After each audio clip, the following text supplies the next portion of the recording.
Man, I never thought I'd be that guy, you know? The one who gives everything to a woman and gets blindsided like a fool.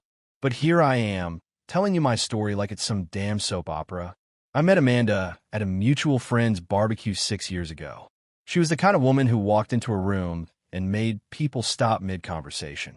Not because she was loud or dramatic, but because she had this energy. Confident, elegant. She smiled like she had life all figured out. And I was just a regular dude. Hardworking, simple, honest. Nothing fancy.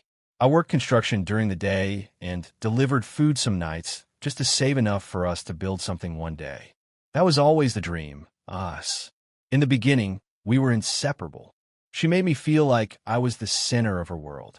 Always sending cute messages, randomly showing up at my job with lunch, whispering, "I love you so much" before falling asleep. You start to believe that kind of love is bulletproof. That once a woman says, "You're my person," nothing's going to change that. But that's the lie, right? Time changes people. Or maybe it just exposes who they really are. It started small like all disasters do. First, she stopped texting me like before. I'd text her, "Good morning, love," and she'd just respond with a thumbs up emoji. You laugh it off at first, thinking maybe she's just tired or stressed. Then she stopped waiting for me to eat dinner. She'd either eat before I got home or say she wasn't hungry.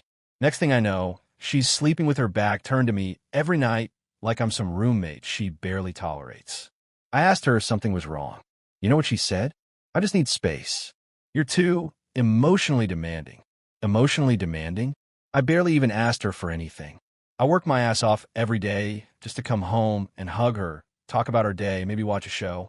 But even that was apparently too much. One day, out of nowhere, she just drops it. We were sitting on the couch watching some show.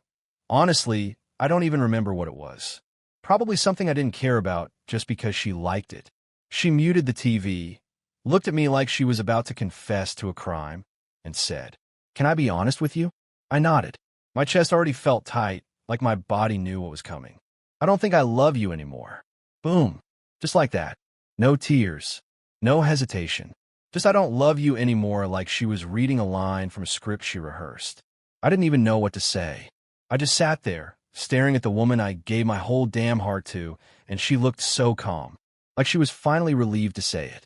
"I still care about you," she continued, "but I'm not in love with you." Bro, let me tell you, there's a difference between heartbreak and humiliation. That was the moment my entire reality flipped. I couldn't even cry. I just nodded like a dumbass and said, okay, that's all I could manage." That night, she went to sleep like everything was normal. Meanwhile, I stayed up, staring at the ceiling, asking myself what the hell did I do wrong? I kept replaying our whole relationship in my head, trying to find the moment when things shifted. Over the next few weeks, things got worse. She started staying out later, said she was working late or meeting friends. But I knew something was off. The way she'd smile while texting, the sudden gym memberships, the perfume that wasn't hers. You know when you've shared a bed with someone long enough, you just know when their body language changes? Yeah, that. I wanted to confront her so many times, but I couldn't bring myself to do it. I kept hoping it was just a phase, that she'd snap out of it, that she'd realize I was the one who always had her back. The guy who paid the rent, who fixed the leaky sink, who took care of her when she had food poisoning and slept on the floor next to her because she didn't want to be alone in the bathroom. That guy. But one night, I couldn't take it anymore. It was a Friday. She told me she was going to dinner with coworkers. She got dressed like she was going on a red carpet. Heels, tight dress, hair done up, makeup perfect. I stood in the hallway watching her put on lipstick, and something inside me just snapped. I said, "You never look like that when we go out." She didn't even flinch, just smiled and said, "That's because you don't make me feel like dressing up." I swear to God, that sentence broke me. I didn't say anything. I just let her leave.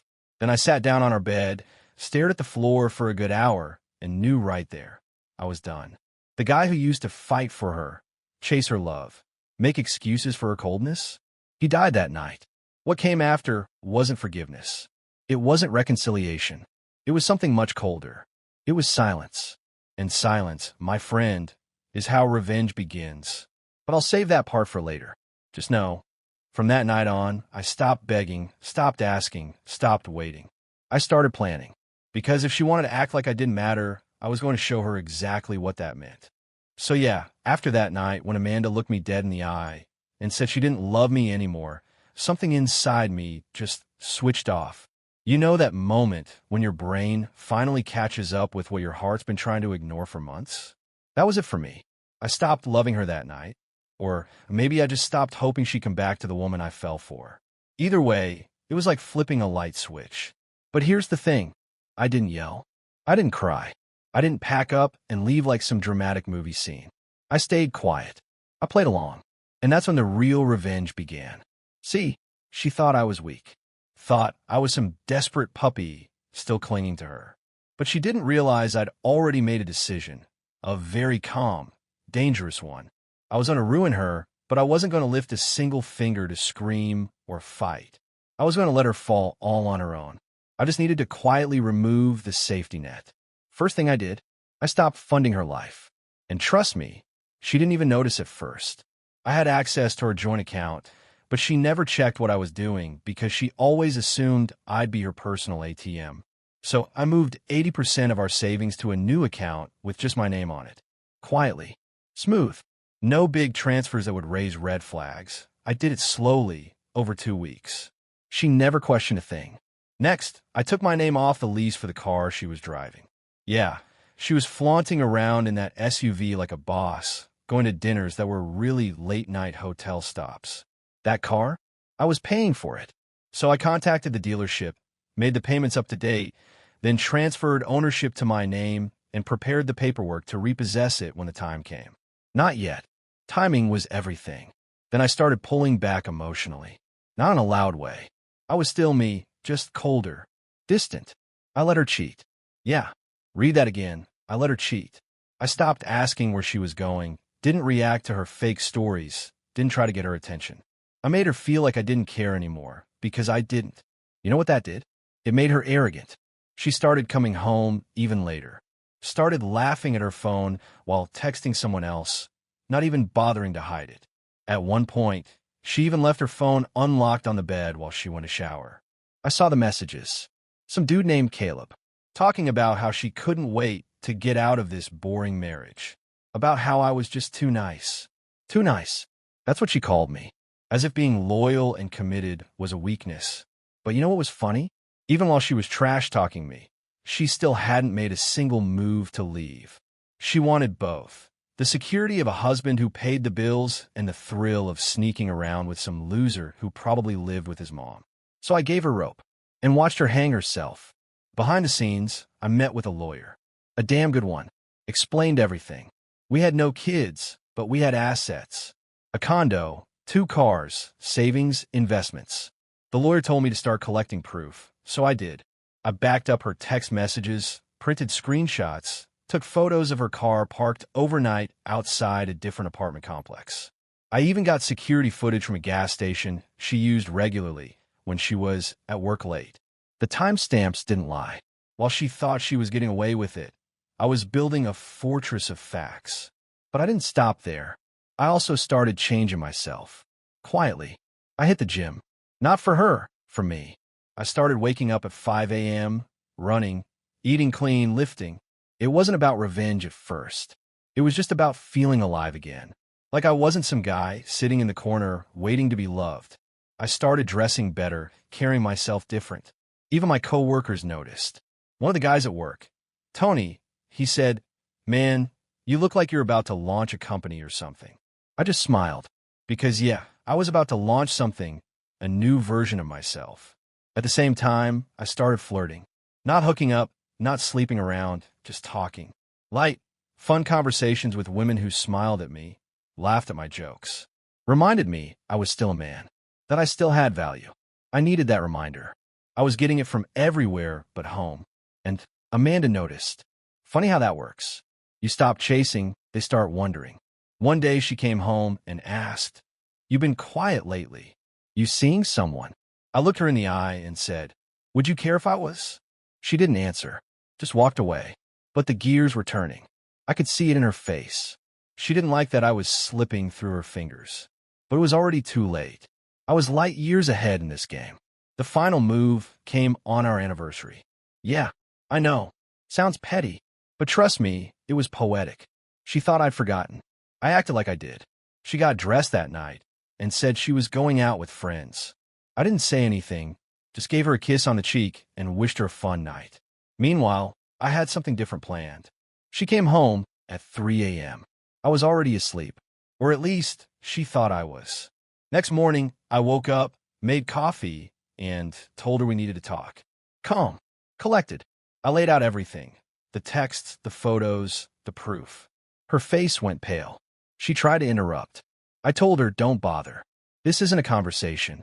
This is a goodbye. I handed her the divorce papers, already filled out. Told her I'd be moving out that weekend, and she'd need to figure out her own rent by next month, since the joint account was now closed and the car she was driving. Yeah, that was mine again starting Monday. She sat there frozen. No words, just blinking. I told her the lawyer would handle everything, that there was nothing else to say.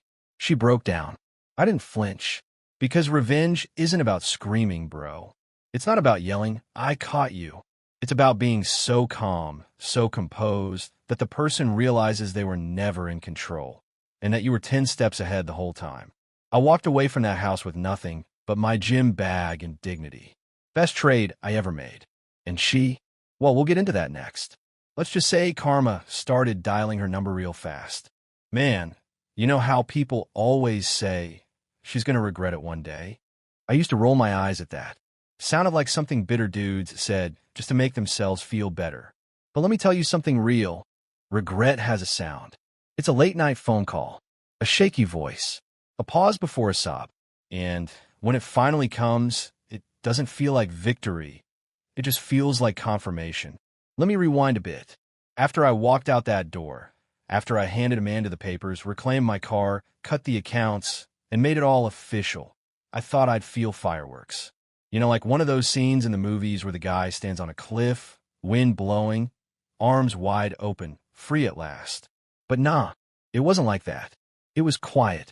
I got into my car, drove to a cheap Airbnb I'd booked for a couple of weeks, and just sat in the driveway for 15 minutes. No music, no tears, just silence. The kind of silence that feels like your life's been put on mute. The weirdest part? I didn't miss her. I missed the idea of her. I missed the early days, the laughter, the I love you texts, the random forehead kisses in the kitchen. But her, the woman she became, I didn't even recognize her anymore. That first week alone felt like a detox. I slept better, woke up earlier, ate real food instead of the crap I used to order while waiting for her to come home from God knows where. I started living for me again. It took less than a month for her to start showing signs of panic. It started with texts, short, stupid ones. Can we talk? I didn't expect you to walk away like that. I think we both made mistakes. I didn't answer. Not out of anger. I just didn't feel anything. And when you don't feel anything, you don't owe anything. A week later, I got a call. Didn't answer. Next day, another one. This time at 11:42 p.m. That one, I picked up. Not because I wanted to hear her out. I was just curious what rock bottom sounded like. The line was quiet at first. Then, a sniffle. It's me, she said. Her voice was cracked, shaky. Please, don't hang up. I stayed quiet. I messed up, she continued. I don't even know where to start. I thought I wanted something different. I thought I needed more excitement, more fun. I thought maybe you were too soft, too safe too. She paused, then laughed awkwardly, like even she knew how dumb it sounded now. But I was wrong. So wrong. Still, I said nothing. She kept going. Caleb ghosted me 2 weeks ago. He moved to another state. Said he wasn't ready for anything serious and never wanted to be a homewrecker. Can you believe that? Her voice cracked again. The man I threw everything away for disappeared like I meant nothing. And you were always there. Always good to me. I could hear her try not to cry, but it was spilling out. I miss you, she whispered. God, I miss you so much. I don't know who I am without you. I don't even recognize myself anymore. That's when I finally spoke. You said you didn't love me. There was silence. I know, she said. I thought I didn't. I was confused. Lost. I thought maybe love was supposed to feel different. Yeah, I said. It is supposed to feel different. It's supposed to feel real. Not like manipulation, not like indifference, not like being made to feel invisible in your own home. She started crying harder. I just want a chance to fix this, she begged. We could go to therapy, start over. I'll do anything. No, I said. Calm, steady, honest. You don't get to come back now that your fairy tale fell apart. I gave you everything. My time, my loyalty, my trust. And you treated it like it was nothing. You killed the part of me that loved you, and now you want to borrow the pieces you shattered. She went silent again, just breathing heavily, trying to form words, but they wouldn't come. You used to say I was boring, I said. But you know what's boring? Starting over with someone who already proved what they're capable of. Then came the final blow. I'm not angry anymore, Amanda. I'm just free, and I'm never giving that up again. She cried, sobbed, said things like, please don't say that. You're all I have left. I'll change. But it didn't matter. I'd already closed that chapter, burned the pages, tossed the book in the river. I hung up, blocked her number the next morning. A few weeks later, I heard from a friend that she moved in with her sister, lost her job due to attendance issues, and was bouncing between temp gigs. She was depressed, isolated, said she made the biggest mistake of her life. I didn't smile. I didn't celebrate. I didn't post cryptic quotes online. I just went on with my life. I met someone new a few months later. Someone kind. Someone who looked me in the eyes when I talked and didn't check her phone while I did. I didn't rush into anything. I wasn't trying to fill a void. I just let it happen naturally. We started as friends, grew into something deeper, something peaceful. And that's the part people don't talk about when it comes to revenge. It's not the car repossession. It's not the legal paperwork. It's not the cold goodbye. It's peace. That moment when you realize you're no longer tethered to someone who once made your soul ache every day. That's the real win. Not their tears, not their regret, but your freedom. So yeah, she called crying and said, I'm sorry. And I meant it when I said, I feel nothing. Because the best revenge isn't destruction. It's detachment.